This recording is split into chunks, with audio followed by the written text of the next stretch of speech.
Nah, baik anak-anak, hari ini kita bertemu kembali ya pada hari Minggu tanggal 25 April tahun 2021. Kita ketemu lagi ya di dalam sekolah minggu ini walaupun secara virtual. Bapak berharap kalian tidak bosan-bosan untuk mengikuti kegiatan keagamaan seperti ini. Kenapa? Karena dari tujuannya, dari manfaatnya pasti akan membawa kebahagiaan, akan membawa hal yang positif buat kalian. Nah, baik anak-anak, minggu lalu Bapak sudah menyampaikan itu bahwasanya hari ini Bapak akan menyampaikan sedikit materi mengenai Atangga Sila atau kalau yang kita kenal dalam bahasa umum itu puasa. Yang mana saudara-saudara kita yang beragama Islam saat ini sudah beberapa waktu yang lalu ya, dari tanggal 13 kalau nggak salah itu sudah menjalankan ibadah puasa. Untuk apa puasa dilakukan? Untuk menyambut Ramadan di agama Islam ya. Nah, kita pun sama anak-anak. Dalam agama Buddha tadi yang Bapak info di awal bahwasanya biasanya kalau dalam kalender Buddhis itu ketika mau merayakan Waisak yang mana biasanya tanggal 26 Mei nanti biasanya sebulan full itu sebulan sebelumnya itu dari tanggal 26 April umat Buddha di Indonesia khususnya sudah melakukan puasa, melakukan Atangga Sila. Nah, coba kira-kira tahu nggak kalian kalau dalam agama Buddha itu ada puasa? Nggak tahu. Nah, itu ada Enggak. anak-anak. Ada. Dalam agama Buddha puasanya apakah hanya pas Judulnya apa? Judulnya apa? judulnya ini Atangga Sila atau puasa dalam agama Buddha? Boleh puasa dalam agama Buddha boleh atau yang atas sendiri Atangga Sila juga boleh. Nah, ya, ada anak-anak dalam agama Buddha itu puasanya itu yang biasanya dilakukan dalam sebulan 4 kali. Nanti Bapak sampaikan di belakang ada. Biasanya tidak hanya ketika mau merayakan Waisak saja. Ya, tetapi biasanya di hari-hari tertentu setiap bulan sebanyak 4 kali dalam satu bulan itu ada yang namanya puasa. Puasa dalam agama Buddha dikenal dengan istilah Atangga Sila. Ya, baik. Ini gambarnya di sini. Di sini ini orang yang sedang menjalankan Atangga Sila. Gambarnya itu ya. Nah, coba kita lihat satu persatu. Ya, minta tolong perhatiannya. Nah, apa sih puasa itu? Nah, kalau di gambar ini kan para biku kecil. Biku kecil atau samanera namanya ya. Mereka sedang menikmati hidangan makanan. Ya. Nah, ini mereka kalau para biku kecil ini samanera kecil tuh mereka berlatih puasa anak-anak. Kalau di negara Buddhis seperti Thailand misalnya, Thailand itu kan negara yang mayoritas agamanya Buddha itu. Nah, di sana itu dari anak-anak kecil seumuran kalian itu sudah dibiasakan untuk menjadi biku kecil. Kalau yang cowok, yang cewek pun sama, sudah dilatih. Nah, ketika mereka menjadi biku kecil itu sudah berpuasa. Ya, Pak, judulnya apa, Pak? puasa dalam agama Buddha tadi sudah disampaikan ya. Nah, oke, apa itu puasa? Coba kita lihat di sini. Nah, kalau dalam Kamus Besar Bahasa Indonesia, kan kita patokannya Kamus Besar Bahasa Indonesia, karena kita orang di Indonesia. Puasa itu artinya apa? Puasa itu meniadakan, Apa, Pak? menahan diri dari makan, minum, dan sebagainya. Dengan sengaja intinya. Ya, jadi dalam Kamus Besar Bahasa Indonesia itu, puasa adalah meniadakan makan, minum, dan sebagainya dengan sengaja. Ya, tadi judulnya adalah puasa dalam agama Buddha atau disebutnya tadi ya Atangga Sila ya. Jadi puasa itu secara umum puasa itu kalau kalian tahu di teman-teman kita yang muslim, puasa itu berarti ya menahan makan ini, menahan minum. Begitu kan? Tapi dalam agama Buddha, apakah puasanya hanya seperti itu? Coba kita lihat di slide berikutnya. Nah, ini anak-anak. Slide berikutnya. Apakah puasa sama dengan Atangga Sila? Coba. Kalian kira-kira ada yang mau berpendapat nggak ya? Kira-kira puasa itu sama nggak ya dengan Atangga Sila anak-anak? Sama nggak ya? Beda. Berbeda. Beda. Iya. Puasa dengan Atangga Sila adalah dua hal yang berbeda Puasa anak-anak. Ya, Beda. ya kamera saya kok mati. Sebentar.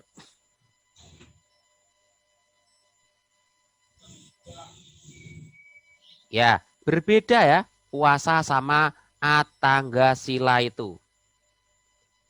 Apa bedanya? Nah, coba. Oke, ini kedengaran ya? Jadi, puasa itu berbeda dengan yang namanya Atanggasila. Apa yang menjadi perbedaannya? Nah, ini anak-anak. Puasa untuk Nah, agama kalau Islam. kalau puasa Sila itu tadi kan puasa agama ya Buddha. bagaimana? Bagaimana? Puasa untuk agama Islam. Sila puasa untuk agama Buddha. Nah, boleh si Remon istilahnya berbeda, betul. Jadi kalau puasa tadi kan di Kamus Besar Bahasa Indonesia tadi itu menahan makan sama menahan minum. Ya, selama dengan sengaja. Kalau di teman kita yang beragama muslim itu kan dari sahur itu kira-kira jam 4-an lah, jam 4 pagi makan, kemudian sampai nanti jam 6 sore baru boleh makan. Berarti kira-kira berapa lama? Kira-kira ya 14 jam. 14 jam nggak makan, nggak minum. Di dalam agama Buddha bagaimana? Nah, di agama Buddha ini makannya juga sama. Ya, makannya itu kita boleh makan dari jam 6 pagi sampai jam 12 siang anak-anak. Selama ini bisa makan kita. Kalau di teman kita yang beragama muslim kan setelah jam 6 sore ya bisa makan sampai jam 4 pagi. Boleh makan bebas. Ya kan? Nah, kalau kita kebalikannya, kita dari jam 6 pagi sampai jam 12 siang boleh makan bebas. Tetapi setelah jam 12 ini sampai jam 6 pagi nanti kita nggak boleh makan anak-anak. Di dalam agama Buddha. Ya, tapi boleh minum. Tuh, ini sudah dilakukan pada zaman kehidupan Buddha dulu. Nah, tadi yang Bapak tunjukkan di sebelah sini tadi, para biku kecil ini mereka sudah berlatih itu anak-anak.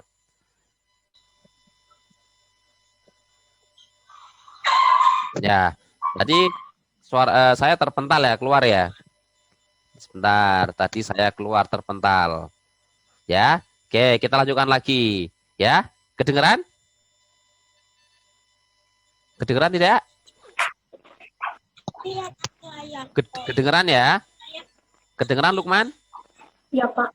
Oke, saya lanjutkan lagi. Ya, nah kembali lagi ke sini tadi. Ya, Pak. Ya, ini koneksi internet di tempat saya lagi kurang bagus. Ya, sehingga terpental ya. Kembali lagi ke sini tadi. Jadi puasa sama Tanggasila itu berbeda ya. Kalau puasa tadi itu sebatas menghindari makan dan minum.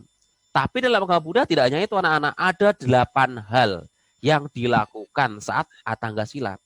Tidak hanya sebatas menghindari makan, menghindari minum, tapi ada 6 hal lainnya yang perlu dihindari. Nah, tadi saya sampaikan di sini kalau dari makannya berbeda.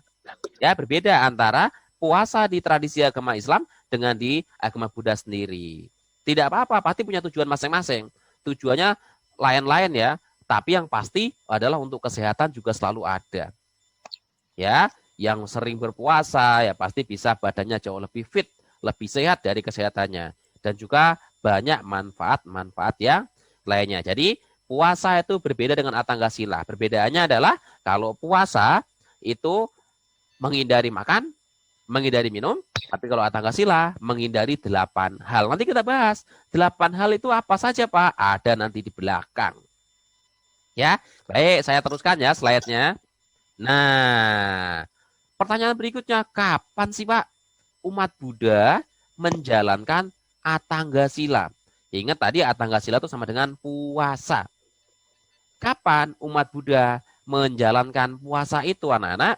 Nah anak-anak, umat Buddha tadi sudah Bapak sampaikan menjalankan puasa yang secara umum ya, bukan pas Waisak ya, itu melaksanakannya pas hari Uposatha.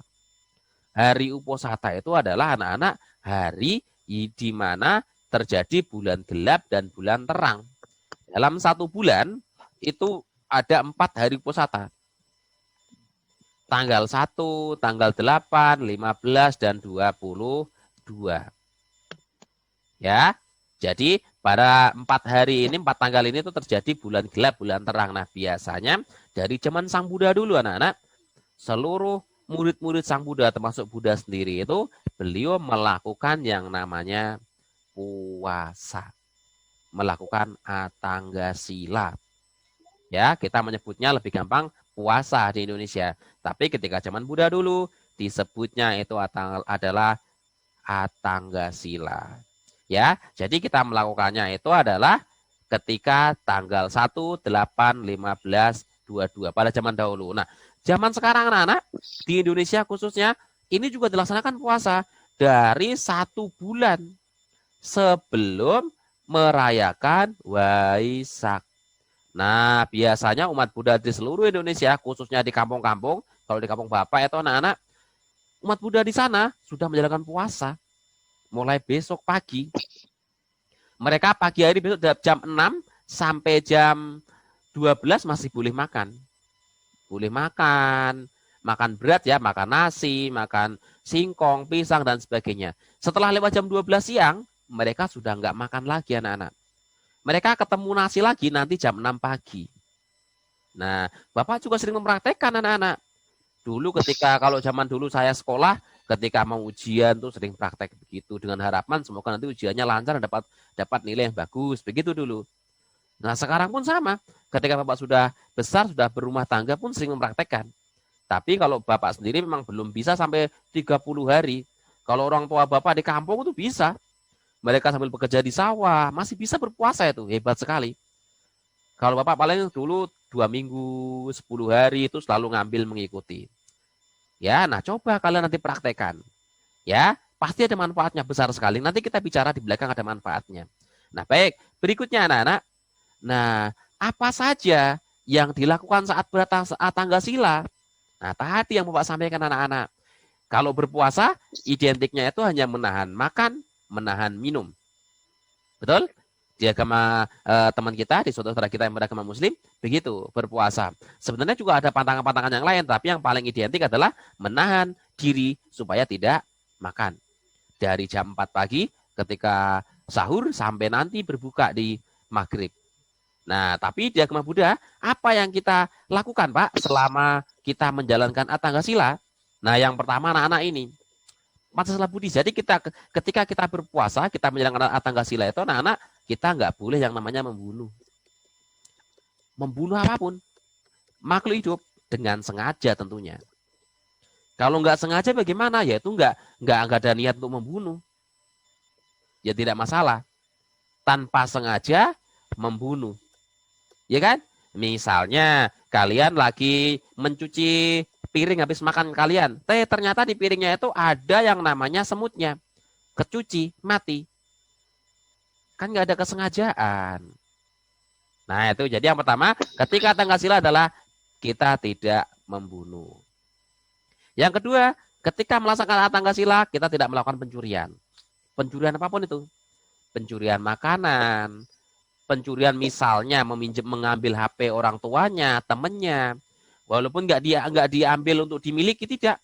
Sebatas ingin mengetahui, dia kok dari tadi asik WA-an terus sih.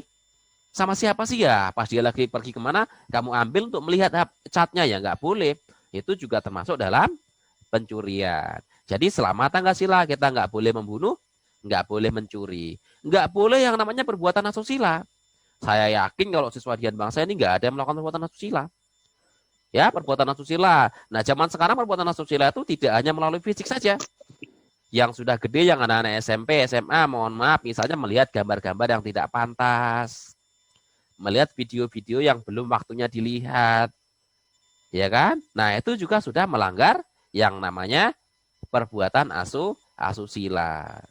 Ya, selama berpuasa kita nggak boleh melakukan perbuatan asusila. Baik perbuatan asusila itu melalui ucapannya, kata-kata yang penuh rayuan, gombal, begitu ya, maupun melalui fisiknya nggak boleh. Melalui alat indera kita, mata kita nggak boleh juga, telinga kita nggak boleh mendengarkan yang kata-kata mengarah pada tindakan asusila, begitu. Jadi itu adalah perbuatan yang kita hindari ketika atasila. Yang keempat, apalagi perbuatan yang kita hindari ketika melakukan atasila, yaitu berbohong. Kita nggak boleh berbohong juga. Berbohongnya ini apakah secara langsung lewat ucapan, apakah berbohongnya lewat tulisan, lewat WA dan sebagainya, chat, itu juga tidak boleh dilakukan. Kemudian tidak boleh melakukan minum-minuman keras. Ini pun pasti siswa Dian Bangsa nggak ada yang melakukan ini. Kalau dulu pengalaman Bapak ketika SMP, SMA, teman-teman Bapak itu banyak anak-anak yang minum minuman keras, merokok. Nah, kalau anak-anak Dian Bangsa ini Bapak belum pernah mendengar sih. Ada laporan siswanya itu merokok, minum minuman itu belum pernah mendengar itu. Bapak yakin nggak ada. Ya. Nah, ini anak-anak ini adalah sama dengan Pancasila Buddhis. Jadi, ketika umat Buddha berpuasa itu menjalankan Pancasila Buddhis ini, ya, menjalankan Pancasila Buddhis ini ditambah lagi 3 ini anak-anak. Ditambah 3 hal ini. Apa tadi yang 3 halnya? Yang pertama tadi yang saya sampaikan, tidak makan setelah lewat tengah hari. Nah, coba yang biasa sehari makan sekali, mau mencoba mempraktekkan nggak? Saya kasih tahu ini anak-anak, ini prakteknya sangat berat sekali. Biasanya kalau yang saya alami, nanti jam 9 malam, jam 10 malam, nah itu udah terasa. Perut ini bergejolak. Perutnya sudah mulai perih. Nanti jam 10, jam 11 malam juga sama. Mau tidur kok terasa perutnya perih. Nah gitu. Biasanya kalau yang saya alami, jam-jam segitu anak-anak. Tadi judulnya apa, Pak? Atanggasila Dharma Marko. Tadi sudah Bapak sampaikan ya.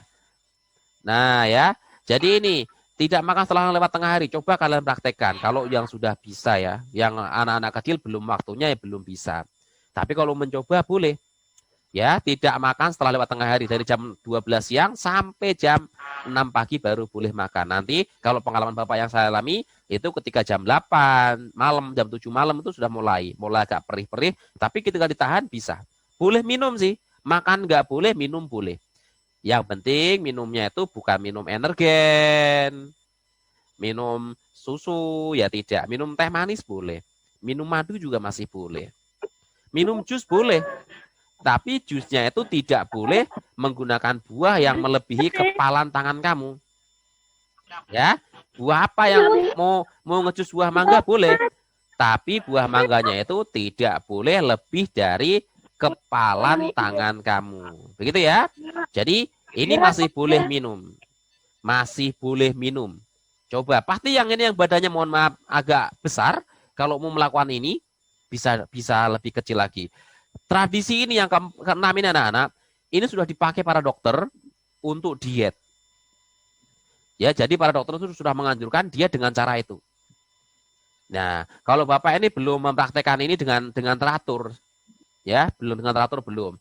Biasanya Bapak praktekkan ya setahun ketika mau Waisak saja itu. Itu juga nggak terlalu banyak, paling lama 10 hari. Ya, begitu. Nah, coba kalau mau mempraktekkan seperti itu pasti bisa ya sehat tentunya badannya. Nah, ini yang keenam tambahannya tadi ya. Jadi Pancasila Buddhis ditambah tidak makan setengah lewat tengah hari. Kemudian yang kedua, tidak menikmati hiburan. Tidak sengaja menonton konser musik, tidak menonton drakor, tidak menggunakan wangi-wangian yang tujuannya untuk mempercantik diri yang perempuan, tidak pakai lipstik, begitu. Ya. Nah, ini yang susahnya. Susah ini. Sebenarnya ini juga nggak boleh kita malah menggunakan video HP untuk TikTokan. Nggak boleh. Menggunakan HP buat nonton YouTube, tidak boleh juga. Menggunakan televisi untuk menonton sinetron, nggak boleh juga. Ini yang sulitnya kan. Animasi gitu Pak boleh? Nah, kalau menonton yang bermanfaat, contohnya tutorial, misalnya kalian belajar ya, tutorial membuat kartun pakai Paint misalnya, ya masih boleh seperti itu. Yang nggak boleh itu yang untuk kesenangan dirinya. Kesenangan dirinya dalam hal ini apa? Misalnya kayak tadi menonton video action, menonton drakor, menonton sinetron itu nggak boleh. Tapi itu sangat sulit ya. Tapi kalau kita berlatih Atanggasila sih bisa saja, kan namanya latihan. Latihan nggak harus sempurna. Kalau kita mau sempurna ini bisa dengan cara berlatih di hutan. Kalau di Thailand, di Myanmar ada biku-biku hutan itu. Nah, biku-biku hutan di Myanmar benar-benar mempraktekkan ini anak-anak.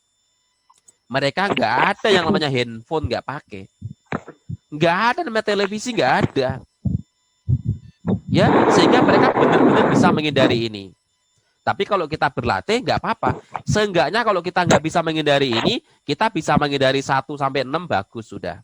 Dan yang ke-8 ini adalah kita menghindari tempat duduk atau tempat tidur yang mewah. Ya, mewah ini relatif. Kalau bagi orang kaya misalnya membeli kasur, ya. Kasur bagi orang kaya misalnya harga 10 juta. Mewah nggak? Ya nggak mewah, orang kaya beli kasur 10 juta ya biasa saja. Tapi bagi orang miskin, beli kasur harga 10 juta, ya mewah sekali. Nah, berarti mewah di sini disesuaikan dengan kemampuannya. Ya, disesuaikan dengan kemampuannya. Kita pasti tidurnya di ranjang yang biasa saja. Yang nyaman, yang empuk, tidak ada tidak dilapisi dengan berlian, tidak dilapisi dengan permata. Menggunakan AC boleh, Pak? Boleh. Untuk kenyamanan tidur nggak ada masalah. Bukan berarti mewah itu berarti 1, nggak menggunakan AC. 2, nggak menggunakan kipas angin. 3, nggak menggunakan kasur. Tidak. Boleh. Kita menggunakan kasur biasa saja boleh. Kasur di rumah kalian pasti boleh. Pasti nggak mewah. Mewah yang disebut mewah itu berarti menggunakan perhiasan yang menggunakan dilapisi emas dan sebagainya itu. Kasurnya, ranjangnya itu. Ya, tadi kan yang saya katakan mewah itu disesuaikan dengan kemampuan perekonomian kita masing-masing.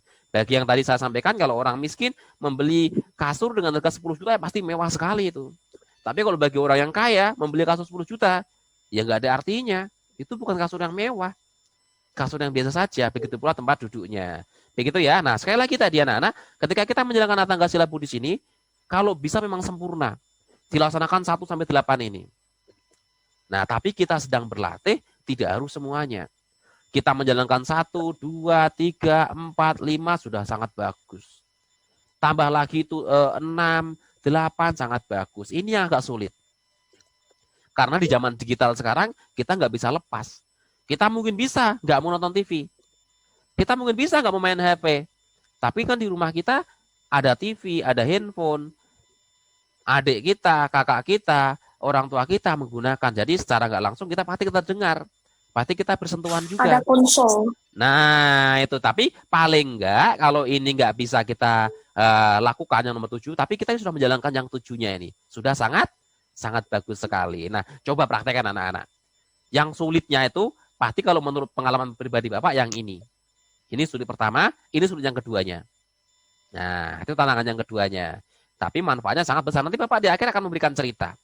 Nah, baik berikutnya anak-anak. Bagaimana sih cara kita untuk beratangga sila? Atangga sila itu tadi namanya adalah puasa dalam agama Buddha. Caranya bagaimana? Gampang sekali anak-anak. Yang pertama kita bertekad. Utama ini yang paling utama. Tekad. Kalau bisa tekadnya di depan altar Buddha kalau di rumah punya altar. Atau kepada biku boleh. Atau kepada orang tua boleh. Tanpa mereka boleh juga pada diri sendiri. Menyampaikan dalam diri sendiri. Tapi sampaikan ke orang tuanya, Ma, hari ini saya mau beratasila ya, Ma ya. Jadi nanti orang tuanya tahu. Tidak dikasih makan pas sudah malam hari.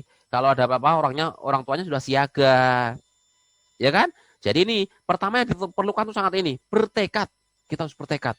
Saya bertekad hari ini mau menjalankan Atangga Sila. Nah yang kedua, setelah bertekad kita kalau bisa di depan altar Buddha, di depan biku tadi kita membacakan Parita Atangga Sila. Ini ada di dalam internet, kalian bisa mencari. Parita Atangga Sila itu sama dengan Parita Pancasila, hanya ditambah 3 lagi tadi. Ya, coba nanti kalian cari-cari ya. Jadi yang diutamakan dalam beratangga sila itu tekadnya ini. Tekad. Enggak ada altar Buddha, enggak ada biku, enggak ada orang tua, bisa diri sendiri. Bertekad, saya bertekad hari ini mau menjalankan Atangga Sila. Begitu ya. Nah, di slide berikutnya, apa sih manfaat menjalankan Atangga Sila? Manfaatnya sangat banyak sekali anak-anak. Ya, seperti yang disampaikan oleh Sang Buddha sendiri ini Sang Buddha menyampaikan di dalam Digha Nikaya. Digha Nikaya itu adalah salah satu bagian dari Sutta Pitaka anak-anak. Di dalam Sutta Mahaparinibbana Sutta ini, Sang Buddha mengatakan bahwasanya ia yang melaksanakan sila, Atangga Sila, Pancasila Buddhis, boleh itu ya, dengan baik, maka dia namanya akan harum sampai ke alam dewa. Ia memperoleh kekayaan duniawi, dan juga dia nggak punya keraguan, nggak punya ketakutan. Setelah meninggal terlahir dalam surga. Itu yang mengatakan Buddha, bukan saya. Ya, Buddha yang mengatakan. Ingat, Sang Buddha itu adalah sempurna pengetahuan serta tindak tanduknya. Berarti yang dikatakan Buddha ini pasti benar. Nggak percaya, buktikan.